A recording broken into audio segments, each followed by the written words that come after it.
জানো তো, আমি না একটা কথা ভাবি যে আমি যখন শাশুড়ি হব, আমার আর আমার বৌমার মধ্যে না কোনো সমস্যা নেই।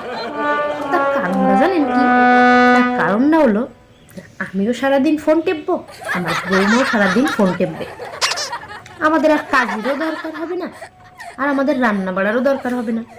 আর যখন খিদে লাগবে, তখন আমি আমার স্বামীর কাছে ফোন করব, আর আমার বৌমা তার স্বামীর কাছে ফোন করবে। তারাও কিছু বলবে না। তার কারণ জানেন? তার কারণ হলো, তারাও তো সারাদিন শুধু ফোন টেপবে। অতএব তারাও ঝামেলায় অনলাইন থেকে অর্ডার দিক আর হোটেল থেকে আনে, খাবার বাড়ি নিয়ে চলে আসবে। কোনো অশান্তি আমাদের আর হবে না। দেখবেন, ঠিক আমি ভেবে দেখেছি। কারণ এই যে ফোন, এই যে আমরা সারাদিন চালাচ্ছি, সময় কোথা থেকে কোথায় বেরিয়ে যাচ্ছে, আমরা কি কিছু ঠিক পাচ্ছি? কিছু ঠিক পাচ্ছি না।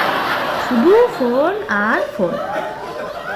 বরেরা দেখবেন, আমার বর হোক আর আমার বৌমার বর হোক, মানে আমার সন্তান, তারা যখন টয়লেটে চলে যাচ্ছে, তখনও ফোনটা নিয়ে যাচ্ছে। তাহলে ওই ফোন নিয়ে কি আর কোনো সমস্যা হবে? সংসারের কোনো অশান্তি কিছু হবে? ভেবে দেখেন তো, কোনো দিন আমাদের সংসারে কোনো অশান্তি হবে না।